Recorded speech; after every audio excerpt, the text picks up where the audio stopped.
Friends, ಎಲ್ರಿಗೂ ನಮಸ್ಕಾರ. Sridevi YouTube ಚಾನಲ್ಗೆ ಎಲ್ರಿಗೂ ಸ್ವಾಗತ. ಸೊ ಇವತ್ತು ನಾನು ಏನಿದು ರ್ಯಾಡಿಶ್ ಅಂದರೆ ಮೂಲಂಗಿನ ಯೂಸ್ ಮಾಡಿಕೊಂಡು ಹೇಗೆ ಪರೋಟ ಮಾಡೋದು ಅಂತ ನಾನು ತೋರಿಸ್ಕೊಡ್ತಾ ಇದ್ದೀನಿ. ಇಲ್ಲಿ ನಾನು ಮೂಲಂಗಿನ ತುರಿದ್ಬಿಟ್ಟು ಇಟ್ಕೊಂಡಿದ್ದೀನಿ.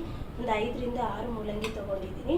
ಸೊ ತುರಿದಿರೋಂತಹ ಶುಂಠಿ, ಇದು ಕೊತ್ತಂಬರಿ ಸೊಪ್ಪು ಕಟ್ ಮಾಡಿ ಇಟ್ಕೊಂಡಿದ್ದೀನಿ. 2 ಹಸಿಮೆಣಸಿನಕಾಯಿನ ಚಿಕ್ಕದಾಗಿ ಕಟ್ ಮಾಡಿ ಇಟ್ಕೊಂಡಿದ್ದೀನಿ. ಇದು ಅರಿಶಿನ ಪೌಡ್ರು 1 ಸ್ಪೂನು, ಗರಂ ಮಸಾಲ ಮತ್ತು ಧನಿಯಾ ಪೌಡ್ರು, ಚಿಲ್ಲಿ ಪೌಡರ್ 1 ಸ್ಪೂನು, ರುಚಿಗೆ ತಕ್ಕಷ್ಟು ಉಪ್ಪು ಮತ್ತು ಎಣ್ಣೆ. ಇಲ್ಲಿ ನಮಗೆ ಇದು ನಾನು ಗೋಧಿ ಹಿಟ್ಟನ್ನು ನಾದಿ ಎತ್ತಿಟ್ಕೊಂಡಿದ್ದೀನಿ. ಸೊ ಇವಾಗ ಫ್ರೆಂಡ್ಸ್ ನೋಡೋಣ ಬನ್ನಿ ಹೇಗೆ ಇದೆ ಏನೋ ಮೂಲಂಗಿ ಪರೋಟ ಮಾಡೋದು. ಆಲ್ಮೋಸ್ಟ್ ಎಲ್ರಿಗೂ ಗೊತ್ತಿರುತ್ತೆ ಆಲೂ ಪರೋಟ ಹೇಗೆ ಮಾಡೋದು ಅಂತ. ಸೊ ಇವಾಗ ನಾವು ಮೂಲಂಗಿ ಪರೋಟನ ಹೇಗೆ ಮಾಡೋದು ಅಂತ ನೋಡೋಣ. ಇವಾಗ ನಾನು ಮೂಲಂಗಿನ ಚೆನ್ನಾಗಿ ತುರಿದು ಅದನ್ನು ಒಂದು ಕಾಟನ್ ಬಟ್ಟೆಯಲ್ಲಿ ಹಾಕಿ ಅದು ನೀರೆಲ್ಲ ತೆಗೆದು ನಾನು ಇಟ್ಕೊಂಡಿದ್ದೀನಿ. ಸೊ ಇವಾಗ ಅದನ್ನು ಚೆನ್ನಾಗಿ ಕಲಿಸ್ಬೇಕು. ಅದಕ್ಕೆ ನಾನು ಇವಾಗ ಮೂಲಂಗಿ ಹಾಕ್ಕೊಂಡಿದ್ದೀನಿ, ಉಪ್ಪು ಹಾಕ್ಕೊಂಡಿದ್ದೀನಿ, ಕೊತ್ತಂಬರಿ ಸೊಪ್ಪು ಹಾಕ್ಕೊಂಡಿದ್ದೀನಿ. ಇದಾದ ನಂತರ ತುರಿದಿರ್ತಕ್ಕಂತಹ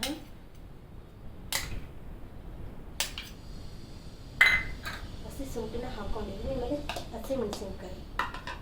ಸೊ ಇದಾದಮೇಲೆ ಗರಂ ಮಸಾಲ ಮತ್ತು ಧನಿಯಾ ಪೌಡ್ರನ್ನು ಯೂಸ್ ಮಾಡ್ಕೊತಾ ಇದ್ದೀನಿ.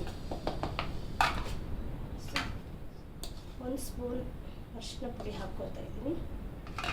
ಇದಾದ ನಂತರ ನಾನು ಚಿಲ್ಲಿ ಪೌಡ್ರ್ ಆಲ್ರೆಡಿ ನಾನು ಹಸಿಮೆಣಸಿನ್ಕಾಯಿ ಹಾಕಿರೋದ್ರಿಂದ ನೀವು ಬೇಕು ಅಂದರೆ ಚಿಲ್ಲಿ ಪೌಡ್ರ್ ಯೂಸ್ ಮಾಡ್ಬೋದು, ಇಲ್ಲ ಅಂದರೆ ಇಲ್ಲ. ಮಕ್ಕಳು ತಿನ್ನೋಕ್ಕಾಗಲ್ಲ ಸ್ಪೈಸಿಯಾಗಿ ಅಂದರೆ, ಸೊ ಇಷ್ಟನ್ನೇ ಯೂಸ್ ಮಾಡಿಕೊಂಡು ನೀವು ಕಲಿಸ್ಬೋದು. ಸೊ ಸ್ಪೂನು ಅವಶ್ಯಕತೆ ಇಲ್ಲ, ಬಿಕಾಸ್ ಕೈಯಲ್ಲಿ ಚೆನ್ನಾಗಿ ಸ್ಮ್ಯಾಶ್ ಮಾಡೋಕ್ಕೆ ಸ್ಪೂನಲ್ಲಾದರೆ ನೀಟಾಗಿ ಬರೋಲ್ಲ. ಹಾಗಾಗಿ ನಾನು ಕೈಯನ್ನ ಯೂಸ್ ಮಾಡಿಕೊಂಡು ನೀಟಾಗಿ ಸ್ಮ್ಯಾಶ್ ಮಾಡ್ತಾ ಇದ್ದೀನಿ. ತುಂಬ ಚೆನ್ನಾಗಿರುತ್ತೆ ಇದು ಮಕ್ಕಳಿಗೆಲ್ಲ ಮಾಡಿಕೊಟ್ರೆ. ಸೊ ಬೆಳಗ್ಗೆ ಟಿಫನ್ಗೆ ಆಗುತ್ತೆ, ಮಧ್ಯಾಹ್ನ ಲಂಚ್ ಬಾಕ್ಸಿಗೆ ಆಗುತ್ತೆ. ನಾನಾ ವೆರೈಟೀಸ್ ತರಕಾರಿಗಳನ್ನೆಲ್ಲ ಯೂಸ್ ಮಾಡಿಕೊಂಡು ನಾವು ಮಾಡಬಹುದು.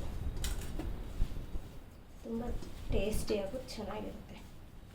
ಇದಕ್ಕೆ ನೀವು ಬೇಕು ಅಂದರೆ ಕ್ಯಾರೆಟ್ ಬರುತ್ತಲ್ವ, ಕ್ಯಾರೆಟ್ದು ಯೂಸ್ ಮಾಡ್ಕೋಬೋದು. ಕ್ಯಾರೆಟನ್ನು ತುರಿದು ಹಾಕಿ ಪರೋಟನ ಇದ್ರ ಜೊತೆ ಮಾಡ್ಕೋಬೋದು. ನೋಡಿ ಕಲರ್ ಕಾಂಬಿನೇಷನ್ ತುಂಬ ಚೆನ್ನಾಗಿ ಬಂದಿದೆ. ಸೊ ಇವಾಗ ನಾವು ಪರೋಟನ ಮಾಡೋಣ. ನಾನು ಹಂಚಿಟ್ಕೊಂಡಿದ್ದೀನಿ ಆಲ್ರೆಡಿ.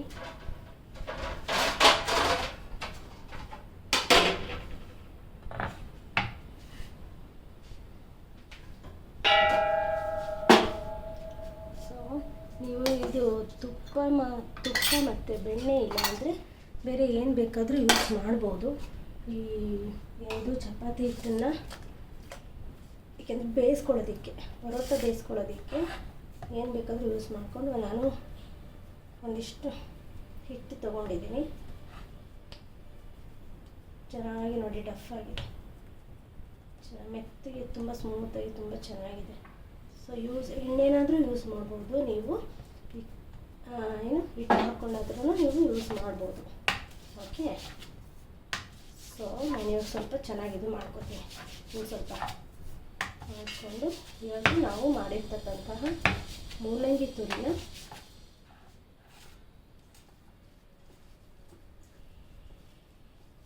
ಸ್ವಲ್ಪ ಇಟ್ಕೊಳ್ಳೋಣ. ಇದರಲ್ಲಿ ಎಷ್ಟು ಬೇಕೋ ಅಷ್ಟು ನೋಡ್ಕೊಂಡು ಇಟ್ಕೊಳ್ಳಿ, ಮಕ್ಕಳಿಗೆ ತುಂಬ ತಿನ್ನೋದಕ್ಕೆ ತುಂಬ ರುಚಿಯಾಗಿರುತ್ತೆ. ಸೊ ಇವಾಗ ನಾವು ಈ ಥರ ಹಿಂಗೆ ಮಾಡ್ತಾ ಹೋಗೋಣ. ಓಕೆ, ತುಂಬ ಟೇಸ್ಟಿಯಾಗಿರುತ್ತೆ. ಸೊ ವೆಜಿಟೇಬಲ್ಸ್ ತಿನ್ನಲ್ಲ ಅನ್ನೋ ಮಕ್ಕಳಿಗೆ ಇದು ತುಂಬಾ ಹೆಲ್ಪ್ ಆಗುತ್ತೆ. ಓಕೆ, ಸೊ ಈ ಥರ ಮಾಡಿಕೊಂಡು ಮೇಲ್ಗಡೆ ಇರೋವಂಥದ್ದು ನಾವು ರಿಮೂವ್ ಮಾಡಬೇಕು. ಜಾಸ್ತಿ ಇದು ಹಿಟ್ಟೆಲ್ಲ ಬರಬಾರ್ದು. ಓಕೆ ಫ್ರೆಂಡ್ಸ್, ಸೊ ಇದು ತೆಗೆದು ನಾನಿಲ್ಲಿ ಸ್ವಲ್ಪ ಹಿಟ್ಟು ಹಾಕೋತಾ ಇದ್ದೀನಿ.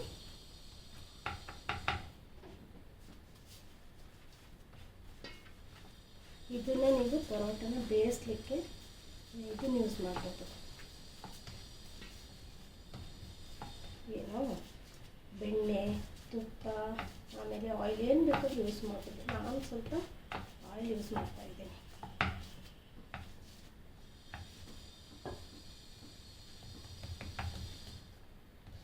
ಆ್ಯಕ್ಚುಲಿ ಇದು ಎಲ್ಲ ಆಚೆ ಬರಬಾರ್ದು.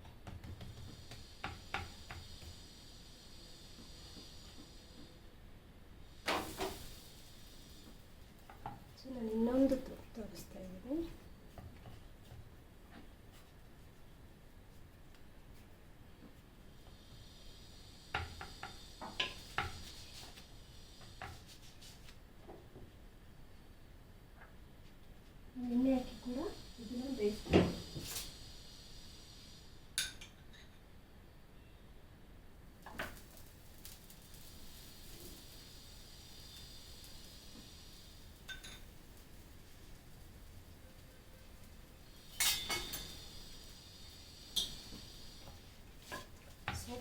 ಜೊತೆಗೆ ತಿನ್ನಲಿಕ್ಕೆ ನಾವು ಮೊಸರು ಇದು ಕಾಯಿ ಚಟ್ನಿ ಮಾಡ್ತಾರೆ. ಕಾಯಿ ಚಟ್ನಿ ಮೊಸರು ಹೋಗ್ತಾರೆ. ಆಮೇಲೆ ಮಕ್ಕಳಿಗೋಸ್ಕರ ನಾವೇನು ಮಾಡ್ಬೋದು ಅಂದರೆ ಈ ಕೆಚಪ್ ಬರುತ್ತಲ್ಲ, ಕೆಚಪ್ಪನ್ನು ನಾವು ಯೂಸ್ ಮಾಡ್ಬೋದು.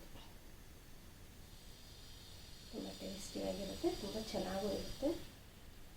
ಈ ಥರ ಮಾಡಿಕೊಟ್ರೆ ಯಾವ ಮಕ್ಕಳು ತರಕಾರಿ ತಿನ್ನಲ್ಲೋ ಆ ಮಕ್ಕಳಿಗೆ ಇದು ತುಂಬ ಯೂಸ್ ಆಗುತ್ತೆ. ನೋಡಿ ಫ್ರೆಂಡ್ಸ್, ನೀವು ಒಂದ್ಸಲ ಟ್ರೈ ಮಾಡಿ. ಸೊ ನಾನಿಲ್ಲಿ ಎಣ್ಣೆ ಹಾಕಿಬಿಟ್ಟು ಬೇಯಿಸಿದ್ದೀನಿ. ಕೆಲವರು ತುಪ್ಪನೂ ಯೂಸ್ ಮಾಡ್ಬೋದು, ಬೇಕಂದರೆ ಮನೇಲಿ ಬೆಣ್ಣೆ ಅಂದರೆ ಬೆಣ್ಣೆ ಕೂಡ ಯೂಸ್ ಮಾಡ್ಬೋದು.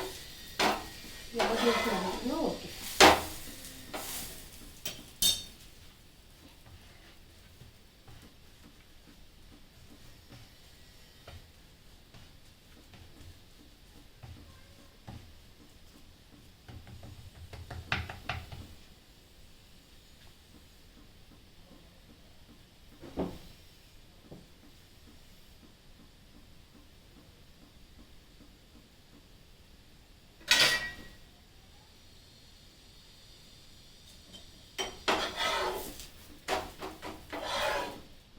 ಇವಾಗ ಆಲೂ ಪರಾಟ ರೆಡಿಯಾಗಿದೆ. ನಾನು ಇದಕ್ಕೆ ಯೂಸ್ ಮಾಡ್ಕೊಂಡಿರುವಂಥದ್ದು ಕೆಚಪ್ ತೊಗೊಂಡಿದ್ದೀನಿ ಮಕ್ಕಳಿಗೋಸ್ಕರ. ಸೊ ಇವಾಗ ಮೊಸರು ಒಗ್ಗರಣೆ ಮಾಡ್ಕೊಂಡಿದ್ದೀನಿ. ಇದಕ್ಕೆ ನಾವು ಬೇಕು ಅಂದರೆ ಕಾಯಿ ಚಟ್ನಿ ಕೂಡ ಮಾಡ್ಕೊಬೋದು. This is aloo paratha ready. Thank you friends. Please subscribe and like, share, comment. Thank you so much.